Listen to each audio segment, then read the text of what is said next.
نذیر جٹ صاحبہ، اور سب سے بڑی بات یہ ہے کہ ان کی عمران خان صاحب سے ملاقات بھی ہوئی اور بڑی پازیٹیو ملاقات تھی، اور بہت ساری چیزیں انہوں نے ساؤتھ پنجاب کے حوالے سے شیئر بھی کی تھی انہیں.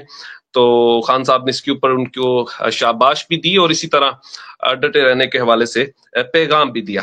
تو سب سے پہلے ویلکم ٹو میم، آپ کو خوش آمدید کہتے ہیں کہ آپ نے اپنا قیمتی ٹائم دیا، اور ساتھ ہی ساتھ آپ سے جو بات جو اس وقت سب سے ضروری ہے، لوگ جاننا چاہتے ہیں، کہتے ہیں کہ لائلٹی بہت کم ہے، لیکن جٹ فیملی نے اس دفعہ اپنا ایک پورا رجحان ہی چینج کر دیا ہے لائلٹی کے حوالے سے. عائشہ نذیر جٹ صاحبہ ہو یا ڈاکٹر عارفہ نذیر جٹ صاحبہ ہو، اور نذیر جٹ صاحب بڑی مشکلات برداشت کی آپ کی اور آپ کی فیملی نے، اور 9 مئی کے بعد اب تک کیسا سفر رہا آپ لوگوں کا؟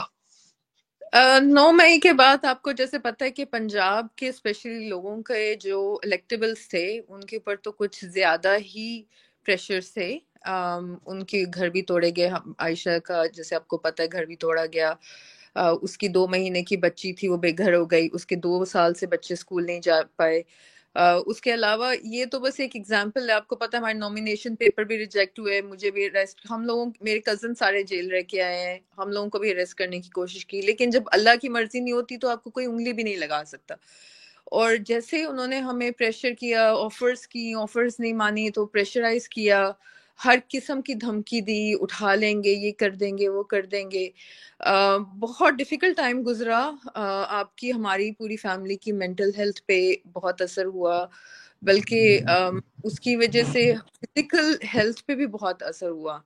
اسپیشلی جیسے میں بتا رہی ہوں کہ جب یہ 9 مئی کا ہوا تھا، میری بہن کی 2 مہینے کی بیٹی تھی اور اس کو اپنے گھر سے بے گھر ہونا پڑا. اس کے علاوہ اس کو ہم لوگوں کے اوپر اتنے بوگس کیسز ہوئے، ECL پہ ڈال دیا، مطلب وہاں ایئرپورٹس پہ اریسٹ کرنے کی کوشش کی، بہت کچھ ہوا. آئی مین اٹس جسٹ کہ آپ جو سوچ نہیں سکتے. مطلب مجھے زندگی میں کبھی ایسا میں سوچتی تھی اپنے ملک میں آ کے آپ کو فیل ہوگا کہ آپ نے کبھی زندگی میں کچھ غلط نہیں کیا تو یو ول فیل کہ اٹس ہوم. بٹ مجھے اتنا بڑا کرمنل فیل نہیں ہوا کہ میں پتہ نہیں کتنی بڑی کرمنل ہوں اور سارے لوگ ہمارے پیچھے پڑے ہوئے. بٹ جب آپ صحیح راستے میں کھڑے ہوتے ہو نا تو آپ کو کسی چیز کا ڈر نہیں ہوتا اللہ کے سوا. بالکل آپ کو ایسے ہی.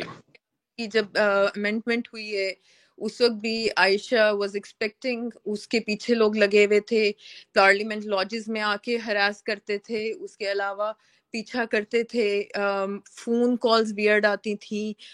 والد صاحب کو تو کالز آ رہی تھی، دھمکا رہے تھے ہمارے معاملے میں، اور جو آفرز بھی آ رہی تھی سب کو ہی پتہ ہے، سب کو ہی آئی آفرز. اور اس کے بعد مطلب وہ فائنل ڈیز میں بھی پشاور میں رکی، بڑے مشکل حالات